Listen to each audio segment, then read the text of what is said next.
Well, I installed one door or half of one door casing, and it already looks like a mess in here. If you remember, I got that back band casing on one side of it, and that was the last video. I apologize if some of you were freaked out by the Grinch mask, but hey, just trying to have a little fun here. So we're gonna get into some layout for the wainscoting in this video. Well, thank you so much for being here with me today. This is going to be the first video in a series of videos where we teach you exactly how to install wainscot. We are gonna leave no question unanswered, and I wanna go through everything. And if you watched the last video where I installed this casing with the back band on it, I already got some questions flowing in about how I'm gonna transition this casing down and then where it meets the wainscot. I'm gonna go over that. So I do read all the comments. That one came up a lot, that question. So what this is gonna be right here, I'll do another video on it, but just real quick, that's gonna be a challenge. So I know exactly what I'm gonna do, but I'm gonna dedicate a whole video to that, how I'm gonna work around that. So that will be answered. In this video, we're gonna be talking about determining the height of the wainscot and snapping the lines for the layout. I always do this, especially for customers, because I want them to visualize it.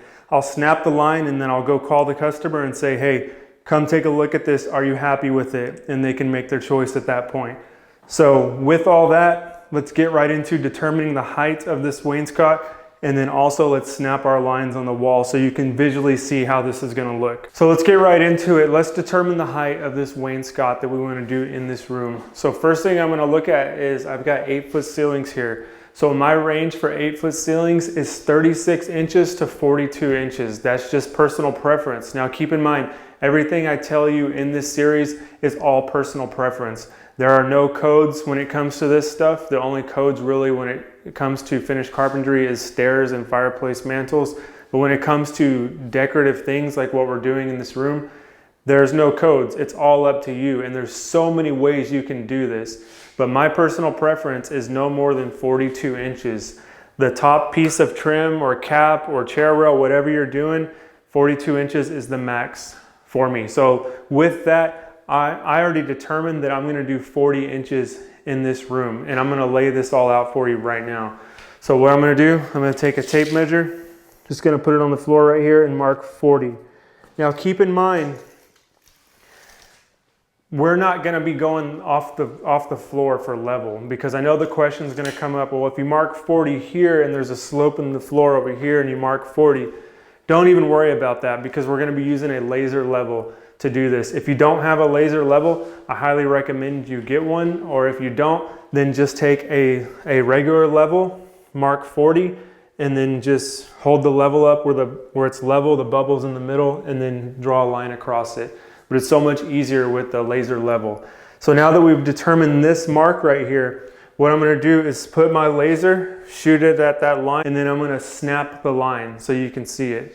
So this is my laser right here. This is a DeWalt. This is a pretty low end one. It's probably like the entry level one, but it does its job really great. I think it was like 180 bucks. Don't quote me on that, but it works very well. One thing I like about it is that it takes batteries. It takes just AA batteries, which I always have with me. So I don't have to charge anything 12 volt. I'm only in their 20 volt system, and only other batteries I have are my M18 batteries. I just stick to those two brands, DeWalt and Milwaukee, for now. So it has AA batteries. I can change them out if the battery's getting low. It's real easy. Now this tripod right here, this tripod is cool. It's from Amazon. It's like a $30 tripod. It's real easy to set up. It has a little level on it too. You can see that right there. It's gonna tell you when it's level. But you don't really need a tripod with a level. It just is a little added advantage, because I'll show you when you turn this thing on and it's not level. So watch this. I'm just gonna tilt it. It's gonna flash when it's not level. So if you see that flashing, you know something's wrong with the tripod or the setup or whatever. So with this, I'm gonna lower this down to get right on my line there. So we're just gonna get right in the middle, right there. And with that, I'm gonna snap a line from here to here, and then that'll actually give you a feel for the room, how the room is gonna look with that at 40 inches. So it helps to have someone help you with it, but if you don't, then what you can do is just tack a little nail right on the line, and this will hook into it, and you can snap the line by yourself. Hopefully that's focusing for the camera. So I'm going to give you that end. Hold it right on the line over there in the far corner. Make sure that you have a lot of pressure on it. Like this. Right? Like that? Put your finger like right on it where the line goes. Oh, okay. All right, hold it tight, okay, because I'm going to pull it. All right, so I'm going to pull this line and then just going to snap it. All right. So we'll turn off the laser. And then now we have our first line determined. Now the reason we don't go off the floor when we are making this level line here is because when I build the wainscot unit, I pocket hole it together and nothing touches the floor. Nothing touches the floor. You'll see that later. It's actually up a little bit off the floor. So even if the floor is not level, we're still going to have a perfectly level wainscot unit right here. So now I already know what I'm going to use for a cap. I'm going to be using a 1x2 cap. Now I'm going to come down off that line 3/4 of an inch. I'm going to be using the same material that I used for this is an offcut from my back band casing. So I'm just going to make sure it is actually 3/4. This is a true 3/4. So what we're going to do, we now have a line that determines everything. So I'm just going to hold my tape. It doesn't matter what inch you hold it on. I'm going to hold it on the 5 and then go down 3/4. So now, because the wainscot's going to look like this on the wall. So we want to see that profile right there. So now all I'm doing with this, I'm just lining it right up with my second pencil line where I came down 3/4. Now, is all of this necessary? If you already know the layout and they already know exactly what they want, it's not really necessary. I have people who contact me and they say, hey, that picture on your website, do it exactly like that picture. So I don't have to do this for them because I already know exactly what they want. But if you're struggling with, do I really want to do this? Because this stuff's kind of hard to visualize. Snapping these lines is amazing, and it's an amazing thing to give you a feel for it. So again, we're going to snap this line same exact way that we did. This is going to show us every detail. All right, you got it? Mm-hmm. All right. And this is just a regular blue chalk line. I will tell you that if you're going to be using a chalk line and snapping it like this, and you're going to be in a room with carpet, make sure you put a drop cloth, because when you snap that line, when that line's pulled tight and you snap it, it's super hard to get it out of the carpet. I know from firsthand experience, and it's not fun. So the next thing we need to do is we're gonna have a 1x6 that's gonna come down from here, and it's gonna be 5.5 inches down because a 1x6 is 5.5 inches. So I'm gonna come down from here 5.5 inches. We're gonna do the exact same thing. Now inside here we're gonna have a cove molding, and that cove molding is 3/4. So we're also gonna go ahead and snap that too. So we'll go 3/4 right here. So this will be our 1x2 cap, our 3/4 inch cove. This big area right here will be our 1x6 top rail. So we're gonna snap those right now. Ready? Yes. All right.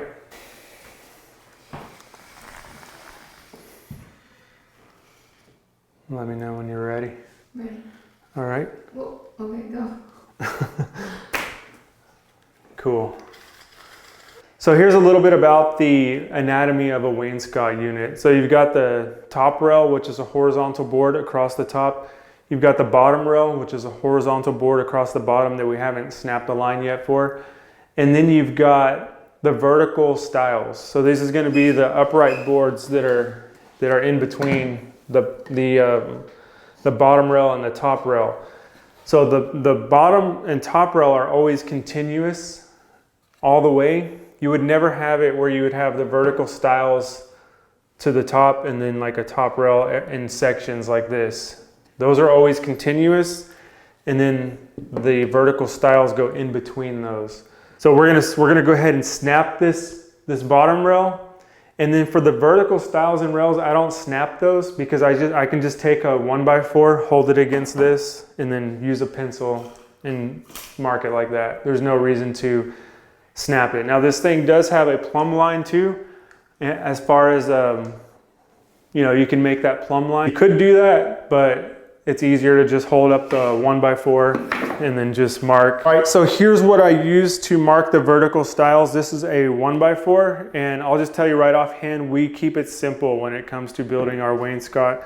We use 1x4s for the vertical stiles. We use 1x6s for our top rails, and 1x8s usually for the bottom rail. We use all stock moldings. This is all stuff you're gonna be able to purchase anywhere and everywhere when I show you how to build this. Nothing is custom, but when we're done, it's gonna look really custom and really good. So real quick, I know a lot of you guys will already know this. This will be just common knowledge to you, but there are a lot of people who watch this channel who don't, because I get the question. 1x4 is always 3.5 inches wide and 3/4 inch thick. Actually, they're becoming a little bit cheaper, and they're becoming like 11/16. They're not always 3/4 inch thick, but that's commonly what they are. But they're always gonna be 3.5 inches wide if I say 1x4. If I say 1x6, that's 5.5 inches wide. If I say 1x8, it's 7.25 usually. It's not 7.5, it's really weird. So it's just stuff you're gonna have to remember and figure out when you're laying out yours. So what I'm gonna do for this is I'm just gonna put it in the corner, and then I'm gonna hold it flush against the wall. And then I'm just gonna mark from here to about there. And I'm gonna go over to the door casing side and do the same thing. It's gonna be a little tricky because I got that light switch right there, but I'm just gonna hold it flush against the door trim there, and then mark to about there. All right. These two vertical stiles are definite. These will not change. Now what I would do at this point is measure from that line that I just marked, to this line that I just marked, and figure out how many panels I can fit within this one unit right here. Now I'm not gonna do that. I'm gonna do that on the next video, because to determine that, you need to determine the whole room at the same time, because you wanna find a median panel size that's gonna fit and look nice around the whole room. So we'll save that for the next video.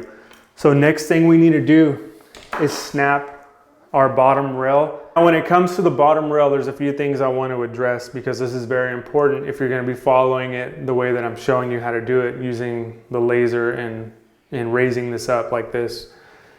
You need to think about your outlets when you're determining your bottom rail, because the last thing you want is the bottom rail to interfere with any outlets. And there are some houses where the outlets are lower, and it really puts a limiting factor on your bottom rail. Thankfully, in this case, they're up higher, and the only thing we're gonna have to worry about with these is vertical stile layout when we get to that point. So if you remember, I mentioned earlier, the 1x8 is really 7.25 wide. So we're gonna be using one of those for our bottom rail. Now, you don't want to just set that on the floor, because the floor is not always level. So what I'm going to do is mark up 8 inches, and then we're going to connect that line all the way across. So really, your bottom rail, I'll just pretend like this is the 1x8 bottom rail. Your bottom rail is going to be raised 3/4 off the floor like that. That's crucial, because it doesn't matter what the floor does, if it waves, if it slopes in one area, which they all do. I'm just gonna tell you right now, it's not gonna matter. Everything's gonna be perfectly level. You're gonna just be able to pop this in. It's gonna be raised 3/4 off the ground here, off the floor here. But that's not gonna matter, because you're gonna come with a base molding and hide that. Now these are just offcuts of other pieces. This isn't the real pieces I'm using, but that's the idea here, and it works great for me. With that, we're gonna mark 8 inches up. In the 1x8 will really come down to right here. And we're not going to snap that line because we don't really need to see it. Do you want me to hold it below it? So little tip here, my tripod doesn't go that low to snap that last line. So pretty much what I did was I just propped it up on some other objects to get it that low. I don't know of a tripod that goes that low. What you could do, like I mentioned earlier, is do the, just hold a level on it and mark the line with the pencil. So that works as well. So this is it. This is step one. This is determining the height and getting the visual for it and laying it out. This is key. If you have never installed Wainscot before, I highly recommend this. Do it to one wall, a good sized wall like this. You don't have to do it to the whole room. There's no point to do that. This is just to give you a feel for it. In this room, I'm gonna have a desk right here. I'm gonna have my chair facing this way. I might have like, I don't know, a little bookshelf here. So think about the way you're gonna have your room set up when you're figuring this out and think like, yeah, I mean, this is gonna work for this room. Because it's all, each room, individual room is different, and you just got to think about how it's going to go with the rest of the trim work and with the furniture and everything like that. So another quick tip too before I end this video, I do 40 inches because most furniture and stuff sits just below 40 inches, like little tables, even like sofas a lot of times, they sit just below that.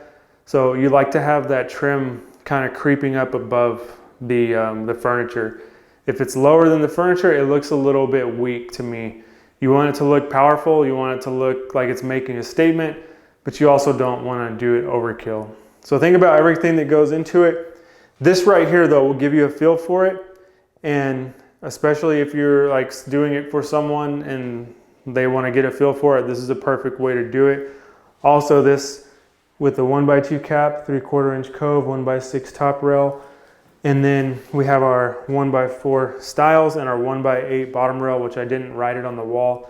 This will tell you everything you're gonna need to purchase for the materials. So it's, once you figure all this out too, you can know exactly how many vertical stiles material you're gonna need, which is that 1x4.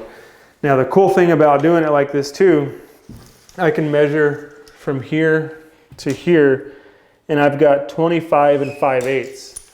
Now I can cut all of my vertical stiles on the miter saw, set up a stop block, 25 and 5/8, 25 and 5/8. You don't even have to measure them. And it just speeds up the whole process. So as we move into the next video, which is gonna be panel layout, let me know if you have any questions about panel layout. And we're gonna have a window coming up. We already addressed the door. We got another door we're gonna show as well. We've got a bullnose corner that we're going to show as well. So put the questions below because I want to make this where no question is left unanswered. Thanks so much for watching, and we'll see y'all on the next one. Take care.